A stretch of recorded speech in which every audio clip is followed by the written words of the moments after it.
প্রথম যখন আসছিলাম তখন আমার মনের ভিতরে একটা জড়তা কাজ করছে। আসলে আমি তো একজন ডিসেবল পার্সন, প্রতিবন্ধী ব্যক্তি, ওনারা অপ্রতিবন্ধী ব্যক্তি, ওনারা আমাদেরকে কী চোখে দেখবে বা আমি ওনাদের সাথে অ্যাডজাস্ট করতে পারবো কি না, সেটা নিয়ে অনেক ভিতরে অনেক জড়তা কাজ করতেছিল। তখন যখন আমি কাজ করা শুরু করলাম, আসলে ওইসব জড়তা আমার ভিতরে এখন নাই। এখন আমিও ভুলে যাই এখানে আসার পরে যে আমি একজন ডিসেবল পার্সন।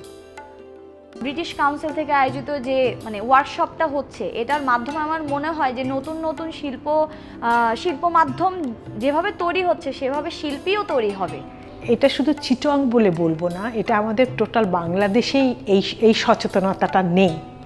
তা এই ধরনের যদি উদ্যোগ আমরা নিই যে এদের সাথে কাজ করার, এদের প্রতি সহানুভূতি হয় না, এদের প্রাপ্য মর্যাদাটা দেওয়া, তাহলে কিন্তু আমাদের আর ওদের জন্য আলাদাভাবে কিছু করতে হবে না, ওরা নিজেরাই স্বয়ংসম্পূর্ণ। আমার ইচ্ছা ছিল একসময় বা ভাবতাম অনেক নায়ক নায়িকারা অভিনয় করে, সেক্ষেত্রে আমরা কি দৃষ্টিশক্তি নাই বলে কি আমরা অভিনয় করতে পারবো না, এই নাটকের জগতে আসতে পারবো না। সেই চিন্তাভাবনা থেকে চিন্তা করলাম যে আমরা যদি সব দিক দিয়ে এগিয়ে আছি তাহলে আমরা অবশ্যই নাটকেও পারবো। এই দৃষ্টিকোণ থেকে আত্মবিশ্বাস নিয়ে আমি আসলাম আর কি। আমি আগে ঘোরাফেরা করতাম, কোনো কাজ করতাম না, এখানে এসে এগুলো সব দেখে আমার খুব ভালো লাগছে। আসলে আমার জন্য অনেক চ্যালেঞ্জিং হবে, আর তাছাড়া আমার যদি ডিসেবিলিটি না থাকতো তাহলে হয়তো আমি রাজি হয়ে যেতাম। তো আমি আমার ডিসেবিলিটি চিন্তা করে আমি ডিরেক্টলি বলেছিলাম আমি থাকবো না, আমি করতে চাই না। তখন আমাকে আবার রাজু ভাই আবার ফোন দিয়ে বোঝালো যে আপনি ডিসেবিলিটির ক্ষেত্রে যদি চ্যালেঞ্জিং মনে করেন, যেইগুলো উপকরণ দরকার বা যেই সেবাটা আপনি পেলে আপনি নাটকটাতে অংশগ্রহণ করতে পারবেন, ইনশাল্লাহ আমরা সেই সেবাটা আপনাকে দেওয়ার চেষ্টা করব।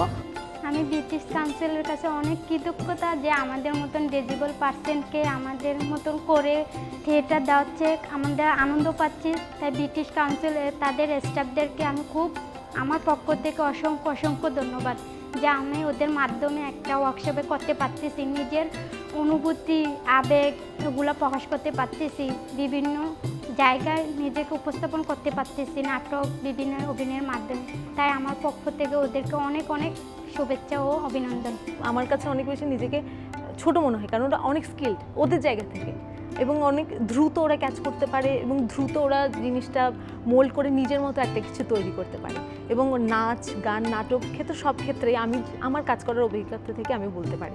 সেজন্য বলছি, কারণ চট্টগ্রামে কিন্তু এই কাজটা হয়নি, এবং বাংলাদেশের ঢাকা থিয়েটারের সাথে ঢাকা থিয়েটার যখন 2013 থেকে শুরু করছে তখন থেকে আমি ফলো করে আসছি ঢাকার থিয়েটারকে এই বিষয়টা নিয়ে। থিয়েটার করা মানে কি, থিয়েটার নিশ্চয়ই একটা গোছানো বিষয়, সেখানের ভিতর দিয়ে একটা মেসেজ যায়, এই মেসেজটা সমাজের জন্য যায়। তো যাদের ভিতর দিয়ে এই মেসেজটা যাবে, প্রথমত হচ্ছে তারা একটা বিশেষ সক্ষমতার মানুষ, আর যাদের জন্য মেসেজটা যাবে তারা হচ্ছে সহজাত মানুষ। এবং এই যে প্রোডাকশনটার ব্যাপারে এখানে কাজ হচ্ছে, সেখানে দুই ধরনের মানুষ কাজ করছে, ডিসেবল এবং আমাদের ন্যাচারাল যারা রেগুলার পিপল তাদেরকে নিয়ে।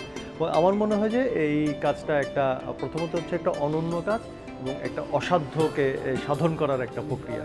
দেয়ার থেকে এটা আশা করা যায় যে চট্টগ্রামের প্রতিবন্ধী এবং সাধারণ যারা রেগুলার নিয়মিত নাট্যকর্মী আছে, সব শিল্পীরা মিলে একটি নতুন পর্যায়ে উন্নীত হবে বাংলাদেশের নাট্যশিল্প, এবং সেই সাথে ওই মানুষগুলোর একটা উন্নয়ন ঘটবে।